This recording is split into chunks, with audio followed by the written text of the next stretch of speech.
And welcome to the Australian Bitcoin podcast. My name is Daniel. I'm the founder of Hardblock, and with me is Alex, our product manager, and we'll be discussing the latest Bitcoin news. And we'll start off with a price. So, what's been happening with the price, Alex, in the last few weeks? Yeah, hi Dan, hi everyone. I don't know, it depends on how far zoomed in you are, how zoomed out you are. Some would say it's been volatile, it's been oscillating up and down, up and down. Others would say it's been pretty much stable for a long period now. We've been hovering around the US 60,000 or around Australian $88,000 mark for this month. A bit of oscillation around that. Been unable to retake out that high of around 65,500 US or 96,000 that we set back at the start of August. And overall, Bitcoin ended the month down a little bit, down at 12%. But yeah, I think we're still in what our friend Checkmate, James Check, would refer to as a bit of a bull crab, and it's been fairly stable. Yeah, I agree. There hasn't been much action since really.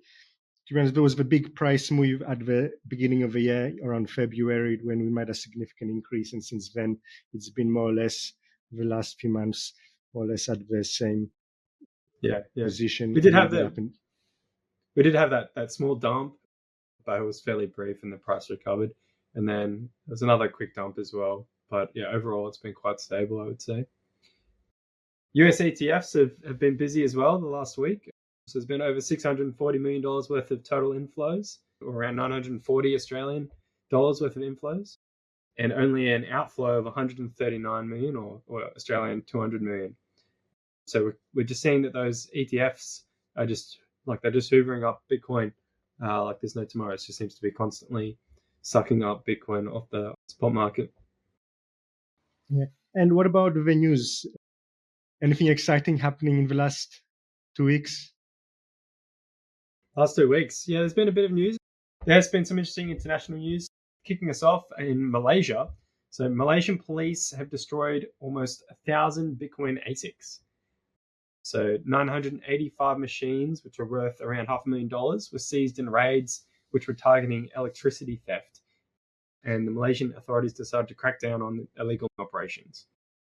They actually rolled over the ASICs outside their headquarters with a steamroller. There's like a good video of them rolling over all these ASICs they've got lined up. And energy theft is supposed to have been a major issue in Malaysia since 2017. I don't know if that's specific to Bitcoin mining or just generally.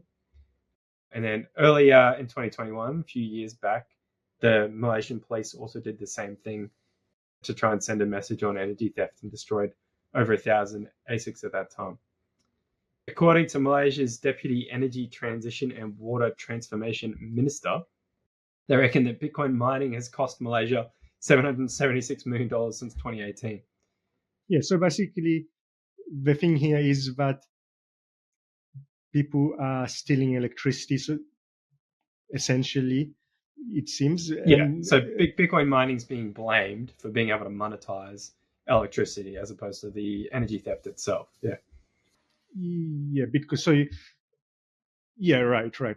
Because what happens, and this does happen, I've heard incidents of this happening, is like somebody, for example, has a government job or whatever at a school, and they will connect some kind of Bitcoin miner in that place, and they'll be earning Bitcoin, and they'll be essentially like a teacher, for example, and they'll connect a Bitcoin miner in the storeroom, and they'll be mining Bitcoin, but they'll be essentially getting free electricity from the public school, things like that. And famously people who had access to GPU clusters and things like that were doing it on work time. So not a good idea. Probably will get caught at some point. Probably not worth it. There's a bit of a funny twist to this story, which is brought to my attention by Adam Ashrik, who's one of the FrostNap team. And he pointed out that if you zoom in on the video of the steamroller going over the ASICs, well, actually, it's actually just empty shells of ASICs. And the extremely valuable mining chips themselves are all mysteriously missing from the video. So someone might have scored themselves a bit of a windfall during that seizure. But still good PR. Yeah, that's interesting. You won't make it show that you're being tough and cracking down, but then those ASICs are worth quite a bit of money. So instead of destroying them, you might as well sell them. Okay, Yeah. just move into like another area and continue mining. So is this kind of cracking down on illegal miners stealing electricity, or is this just like a total crackdown? Like even if you're doing it legitimately and paying for the electricity, you're still not allowed to mine? Do you know that? I think it is specific to entity theft. Okay. No, there's no blanket mining ban or Okay. anything like that. No. Okay. So I've got another kind of thing to discuss, another item, and the last two, like I was looking for what's been happening the last 2 weeks, and there hasn't been that much interesting news. I was browsing Reddit for what's happening, and I read this kind of interesting Reddit post, which I think it would be worth just discussing and might be interesting for the listeners. I'll summarize what the post is about. So it's on Bitcoin Reddit, and it's written by user Pics of My Girlfriend. This user Don't check their history, their posting history. Yeah, exactly. So he invested Bitcoin a few years ago, and it went up significantly in the last few years. And he found himself in a situation where the vast majority of his wealth is in Bitcoin, which is obviously a good thing. That's what happens. He was holding. He wasn't doing much fancy stuff. He just bought Bitcoin and was holding it, and he was holding it correctly on hardware wallets. So he's mostly doing stuff well, and he was financially rewarded for that. But he's a bit nervous. So most of his wealth is in Bitcoin, and he's finding it a bit nervous at this point. He's not a super technical guy. I looked at his history just to find out a bit more about him, post history. Of course he did. Yeah, that's right. I was trying to find pics of his girlfriend. But so he's like a guy in his like 40s, and he has like a roofing business. So he's probably like somewhat technical, but not super technical. And he's like a bit worried. He's got most of his wealth in Bitcoin, and it's a legitimate worry. What if he messes something up? It's a very low chance, but he messes something up, like forgets a password or makes a mistake and gets hacked. And it's a very unlikely situation, to be honest, but for somebody like him, it's a bit stressful. He said that what he's actually planning to do is sell all his Bitcoin and move it to an ETF just so there's less stress for him.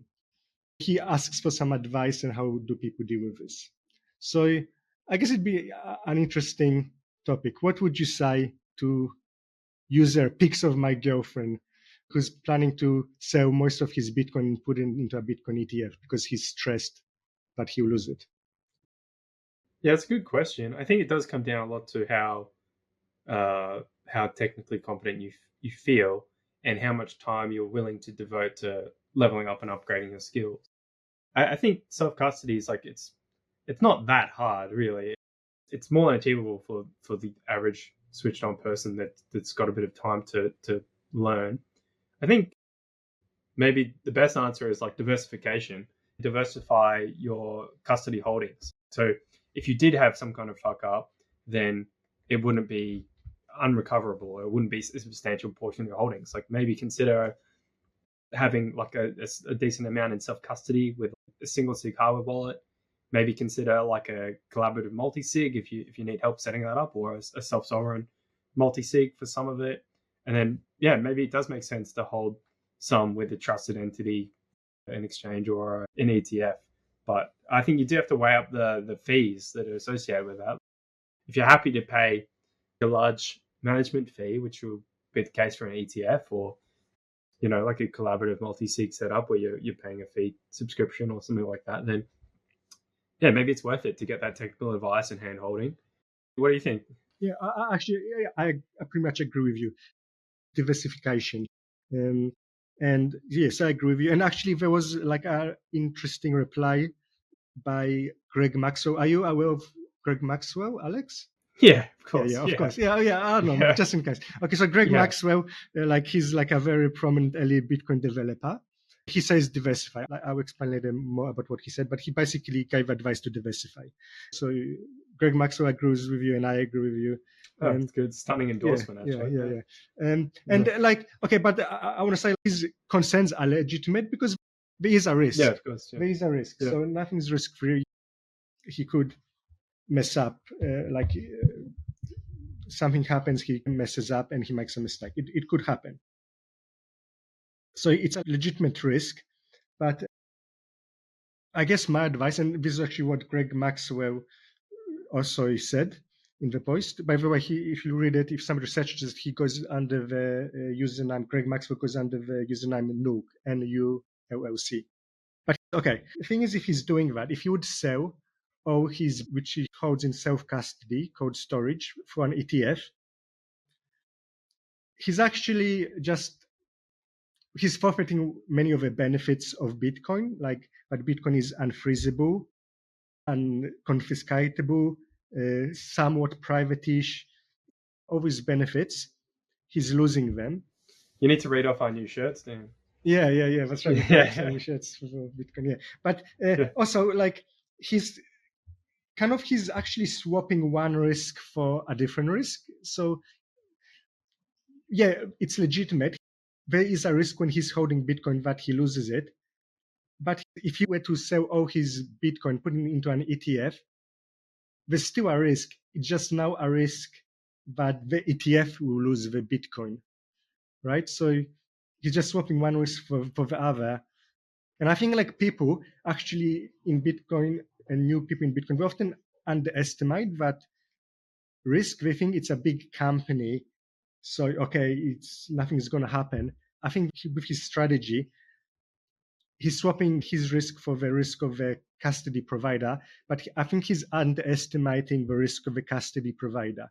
People have this thing that, okay, it's a big company, everything is going to be safe there, but Bitcoin history has shown many times that's a flawed line of thinking, right? Yeah, absolutely. Yeah. And like there's FTX, obviously that's one of the biggest recent examples. It was like $1 billion company. People thought like, okay, this is really safe. There were $1 billion businesses. Yeah. I think Celsius. All of the custodians. Yeah, exactly. And people Digital think Surge in Australia went insolvent. Exactly. And people just so people underestimate that risk. And I think the reason they underestimate that risk is because they're used to things like, okay, they've always had money, for example, in a share trading account. But that's very different because if somebody hacks share trading account, they can't transfer your shares to like Russia or whatever. You can't do that. It's a centralized system. So if somebody hacks it, if I hack it and I put all the shares in Australia under the name Daniel, people go, ha ha ha, okay, you're going to jail now, Daniel, and we're just going to reverse it and everybody gets their shares back. But in Bitcoin, if somebody hacks like a Bitcoin provider, I could hack it and I could move it and run away, and you can't change that. So because it's a centralized system, but people are used to where you can reverse things, people are used to like storing into big companies where it's safe. But because Bitcoin, it's not centralized. If some big provider gets hacked, there's no turning back. There's no such thing as too big to fail. You fail, not too big to fail in Bitcoin. So that's why people. Unlike in Ethereum, where we had the DAO hack, or the DAO lawyer, as some would call them, and which triggered the fork in Ethereum. Culturally, Bitcoin would just not accept that. Like we know rollbacks of the chain. Exactly. You can't do it. And this is why Bitcoin actually has credibility versus something like Ethereum, which is an expensive joke or a scam. Exactly. That's why Bitcoin is better. That's the advantage of Bitcoin. That's why we like it. But yeah, for my advice, I would tell him like similar to you and what Greg Maxwell said. Yeah, diversification, and there's a right way to do it. So my advice would be to put some of his holdings in an ETF. Like, yeah, sure, do that, and keep some of your holdings in self custody. Keep practicing. Keep using practicing, your self custody. And keep increasing your skill set. Exactly. All the advantages come from having self custody. So, yeah, you want to get to the point where you are comfortable having a large majority of your funds in self custody, even if it's like a multi-sig setup where you've got, collaborative custodians or something like that. But you want that ideally, but it's not something you have to achieve straight away. Yeah, and progress towards.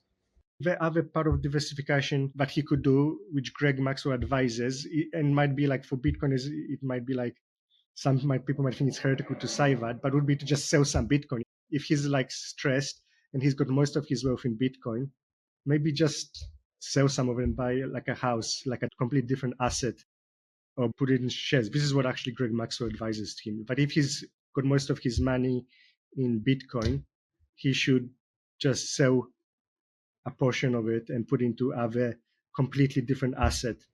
I can't endorse that, but Sorry, I said I can't endorse that, but yeah. No, I get it. I mean, that's part of diversification as well, right? Yeah, exactly. It's diversified. And a wrong way to diversify would be to put into some old cryptocurrency, because then it's the same risk. Yeah. Again, you're swapping the same risk, really. And for more risk. Yeah, exactly. Do you have any other news? What do we got? Oh, we've got some news from El Salvador. So El Salvador has started Bitcoin certifications for around 80,000 public servants. This is following on from their My First Bitcoin sort of diploma program that they're running in schools.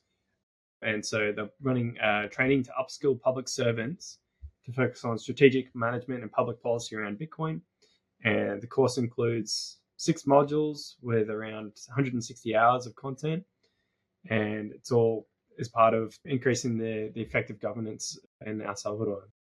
Yeah, that's really cool, because that's kind of a long-term investment, right? You can invest in Bitcoin, but it's investing in the people's education in Bitcoin. So in the future, in 10, 20 years, people in El Salvador will be more Bitcoin savvy. They can invest Bitcoin themselves because they know how to do that, self-custody, all these things. So it's really cool to see. Do you see that Nayib Bukele, he's on the cover of Time magazine? Okay. And they got the strong man is like the title. And so it's interesting. I was looking at it. I was wondering if like Time magazine's a little bit self-aware, and if they're trying to, because famously all the grifters get put on Time magazine on the cover, right? Like Hitler was on the cover of Time magazine. So I'm wondering if Time magazine is self-aware of how bad their track record is, that they're like ironically trying to put him on there to cast him in a negative light, or I don't know. I haven't thought about it too much. Yeah, I mean, but it's definitely interesting. Yeah, I mean, to be blunt, I'll just be blunt. It's propaganda, right? I mean, we're trying to demonize him. Like, I mean, in the meantime, we just had in France, Pavel Durov from Telegram got arrested, and I'm sure they won't put him like Macron as a strong man for arresting, like a social media, but they'll do that because we're trying to demonize him, because he's moving over the dollar standard, going onto the Bitcoin standard. So some people are not going to be happy with him, so they'll demonize him. Yeah. But yeah, it's good that El Salvador is doing that. Keep it up. Yeah, it's awesome to see. You mentioned the Pavel Durov news, so let's push to that. So so Pavel Durov is the founder of Telegram, which is a group messaging app. It's very widely used in Bitcoin, actually, especially in Australia. That I know of, a lot of the Australian meetup groups, and like for example, the Bush Bash chat group is all on Telegram at the moment. Something like 1 billion users worldwide. It's very similar to WhatsApp, I guess, in terms of if you've never used it. So Pavel Durov is of Russian descent, but he's currently based in Dubai, and he was arrested recently on landing in Paris.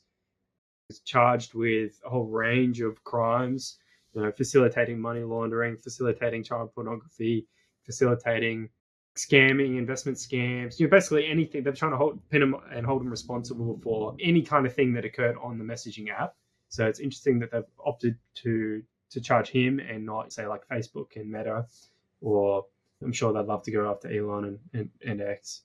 Pavel is historically resisted attempts to turn his app into like a partisan app. It's not fully encrypted, so which means that Telegram does have access to a lot of the chat logs that occur. They have intelligence agencies and nation states have been trying to reach out and coerce him to, censor or reveal information in chat logs. So it seems pretty clear that he's been targeted on the basis of not complying. So quite interesting. Yeah, I mean, they're trying to control it. It's kind of sad because unfortunately, it just seems like it's a global trend with more policing and more censorship and more control and more surveillance. And you can say who done like which country is better or whatever, but to be honest, more for the most part, it's kind of like a global trend in the last 2 years of increasing surveillance and more control. So it's sad. I've always say it's about to protect from childhood pedophilia or whatever. The reason we're doing it is to control the speech. There's a lot of like groups on Telegram, Bitcoin groups, and a lot of information. It's like a media communication platform. It's the four horsemen of the apocalypse: child pornography, drugs and money laundering, misinformation, hate speech. Yeah. I mean, they're trying to control information on that media, and like once they establish the precedent that you can do it for like some kind of child pornography, then they'll say, okay, now why don't you shut this group who's speaking misinformation and whatever, and the platform is forced to censor discussion topics. Also interesting is he's been charged with providing cryptography tools and services without a declaration. Something I learned about France from this is that they have rules around just providing cryptographic tools. So in France, it's I don't know if it's not necessarily that you need a license, but you have to make certain declarations that you are providing cryptographic services, and you're only meant to be providing them for like authentication and integrity of communications, not for privacy, it seems like. So that's quite interesting. The other thing was Dubai, because he's formerly Russian. He actually did a really good interview just like a week or two before he got arrested with Tucker Carlson. I'd encourage people to listen to that. I listened to it on the weekend. It's really good. But yeah, so he's formerly Russian. He's kind of like the Mark Zuckerberg of Russia in the sense that he founded the first like big social media app on Russia. And then because he wasn't complying with the Russian government over requests to censor people in Ukraine, and because it was also popular in Belarus and Ukraine and stuff, he basically got given an ultimatum of, comply or basically sell your shares in this social media company and leave the country. And he opted to do that. So he left Russia, sold his shares in the company, and then he ended up going on to found Telegram because during that period, he realized that when he was trying to talk to his co-founder, his brother, about what to do, then he didn't have any kind of encrypted messaging or way to communicate without being spied on by the Russian secret police. Because of that, he's left Russia and he's got like citizenship in a bunch of different countries, but he's based in Dubai. And quite interestingly, Dubai really pushed back on France's arrest of him, and they basically said that until there's some kind of action, they've got some order from France or some fighter jets or something like that. So it's like a multi-billion-dollar deal that they've frozen until this is resolved. And then the last bit of news on it is that he's been released on bail. He's got like a $5 million bail, but he's not allowed to leave France. So I think that's the latest update on it. Of course, probably if he was criticizing the authorities of the Kingdom of Dubai, they probably would do stuff also. But I guess it goes back to what I'm saying. There's less freedom and crackdown, and in Russia, he had pressure on him to perform censorship or control. When Satoshi released Bitcoin, he said something. It's like a tool to help us carve out a little bit more freedom. Like in that kind of battle between, there's on the one side, there's like more forces of like censorship and control from the state, but on the other hand, there are kind of counter forces, and one of those counter forces is Bitcoin. The internet, in many ways, is also a counter force because on the one hand, the internet did allow a lot of like spreading of speech, and so we can like kind of fight these kind of forces of government control through technology, and Bitcoin is one of those technologies that help us do that. Yeah, absolutely. The only other thing about that I thought was interesting as well is that the sort of like the response from Dubai has been seen as a bit of a test case because they've really marketed themselves as being like a place for tech entrepreneurs to move to and things like that. So I guess they earn a fair bit from selling visas or whatever as well. So if they I guess don't stand up for Durov on this case, which it appears they have, then it'd be, I guess, wouldn't be seen as super positive for people moving to Dubai. We want to like show that like if somebody relocates, they'll be safe. Okay, on a somewhat related news item, there was also some controversy with Binance was accused of freezing accounts of Palestinian users. The Binance CEO responded to them and to those allegations, and he said, so some people accuse that they banned all accounts of Palestinians. CEO of Binance responded that they banned some selective accounts of Palestinians because of sanctions. There was a little bit of controversy on Twitter about that. What are your thoughts about it, Alex? Yeah, well, I mean, privacy is obviously very important. This is one of the downsides of using like a centralized exchange, is that there's lists, and we know that people keep lists. We're forced to keep lists, but legally, and then intelligence agencies, governments, they love to keep lists. That's how tax has always been facilitated, is by keeping the big lists. Famously, like I think it's the Doomsday Book was the first census, which was done entirely for taxation purposes. There's something else that came out of that as well. I know Binance has admitted to freezing accounts, but I think something else, obviously, that as part of that is they obviously pass on information to the Israeli authorities who are demanding it about holders of Bitcoin in Palestine. And I did see someone saying that, like, of the list of holders that's been released, like, the big holders have mostly, like, they haven't survived. So you do become a bit of a target in that sense. We were talking about before about underestimating the risk of custody. Like, there's so many risks with custody you can underestimate. True. And you can kind of imagine a situation, because it's probably correct that Binance didn't block all the accounts of all Palestinians, but probably quite a lot of them. And I guess maybe some of them support, well, the claim is that because of terrorist activity or what, but you can imagine a situation where some people kind of who weren't even involved, got caught up in that action. I mean, you can imagine a situation where, some kind of Palestinian, maybe he left Palestine. Let's say he has some kind of, he's not involved in politics, whatever. There's some Palestinian person, he's sick of politics or whatever, and but he has on some Bitcoin on Binance. Let's say he has a cousin who's like, kind of like some kind of free Palestine activist or whatever, or even militant. And you can imagine that kind of person who's not involved because of might get caught up in those kind of enforcement actions, right? And he thought he was doing, like, not even involved in politics, but he just essentially becomes kind of collateral damage and has his account blocked. Yeah, well, there's the famous saying, you might not be interested in war, but was interested in you. So yeah, definitely don't underestimate those custody risks. When you're using a trusted third party. Yeah. Any other news? Yeah, I've got one, just a little interesting one from the US. The Nasdaq has apparently sought the Securities and Exchange Commission approval to launch Bitcoin index options. This would provide another financial vehicle for institutional and retail investors. So the plan will be to use European-style options with cash settlement. So there'll be no actual Bitcoin changing hands, but it's just we're just seeing further deepening of that financialization of Bitcoin and the entwining of Bitcoin and the US financial system. It becomes very difficult to unravel. All right, just final news for the session. So we've got a bit of Bitcoin mining news. Firstly, RS Energy, who's Australian-based or Sydney-headquartered Bitcoin miner, they just announced that they've reached 15 exahash, which is quite a milestone. They'll now be one of the, I guess, top 5 Bitcoin miners, public mining companies. Is that Australian? Cool. Sorry, did you say it's an Australian company? Yeah, Australian, RS Energy, or Irene. They've rebranded as Irene. They actually joined us down at Bitcoin Sydney. I interviewed Lincoln, who's one of the guys from RS the other day at Bitcoin Sydney. It was really interesting. Got insight into their operations. Most of their operations are in the US, but the company's headquartered in Australia.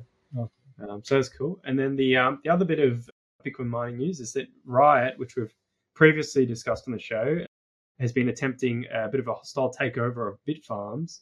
And so they have been acquiring stock in Bitfarms over time, which is another mining company, to the extent that Bitfarms enacted what's called a poison pill tactic, which means that essentially they issue more stock and they dilute Riot's position. They initially set that poison pill target when Riot acquired 15% of the stock, but it's later increased to 20%. And Riot's just in the last 2 weeks purchased another $10 million worth of Bitfarms, and they're now sitting at around the 20% mark worth of ownership. So just interesting to see that continuing to progress. The sort of consolidation and I guess hostile takeovers in the Bitcoin mining space. Very interesting. Yeah. Okay, so that's all the news we have for you for this fortnight. We'll be back again in another fortnight with some more Bitcoin news for you, and we hope you enjoy the show. Give us some feedback if you have any. I'll talk to you later, Alex. Yeah, awesome. Thanks for having me, dude.